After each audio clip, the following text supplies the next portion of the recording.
And let me show you why. This gumball represents the 1 million legal immigrants that the United States has taken every year on average since 1990.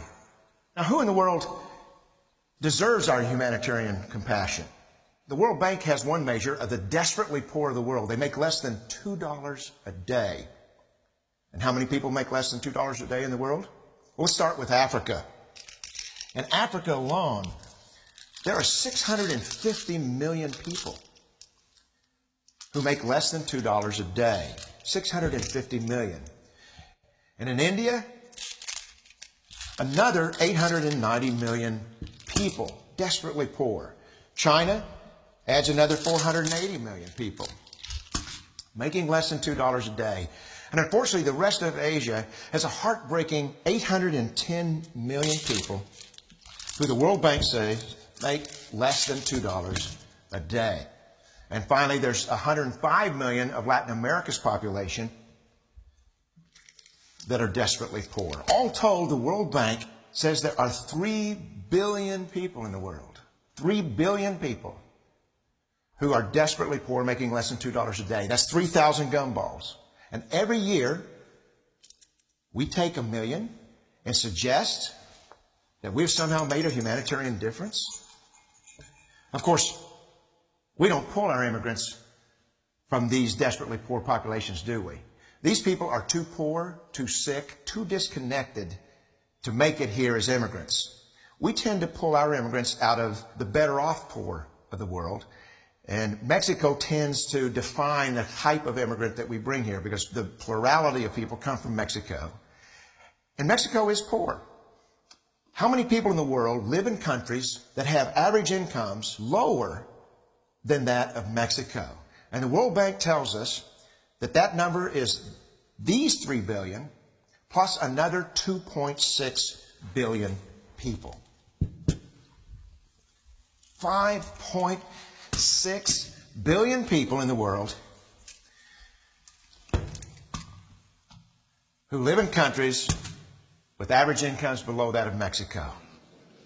That's 5,600 gumballs. And so what is it that the elites are telling us?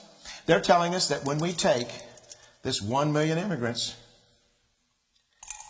that we somehow or another are tackling world poverty. And we have to do it regardless of the effect on our unemployed, the working poor, the most vulnerable members of our society, regardless of the effect on our natural resources. Even if we went by the most radical proposals in Washington, which are to actually double our immigration to 2 million a year, which would totally overwhelm our physical, natural, and social infrastructures, we couldn't make a noticeable difference. And we may be really hurting the impoverished people of the world because the million that we do take are among the most energetic, often the better educated, certainly the most dissatisfied people that if they did not immigrate would be the agents for change to improve the lot of all the people in these countries. The true heroes in the global humanitarian field are the people in these countries who have the wherewithal to immigrate to another country, but instead stay in their countries to apply their skills to help their fellow countrymen.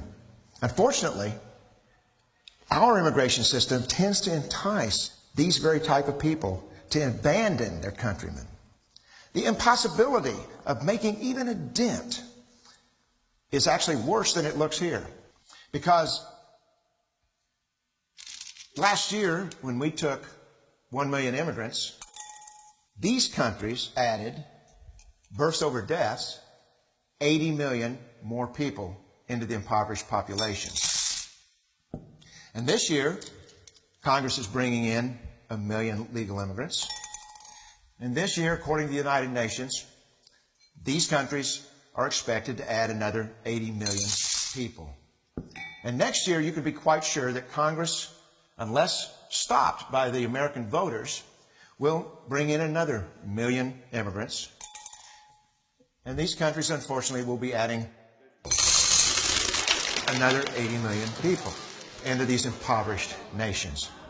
We could take 5 million a year, but we'd never get ahead of what's happening in these countries. Not in this century.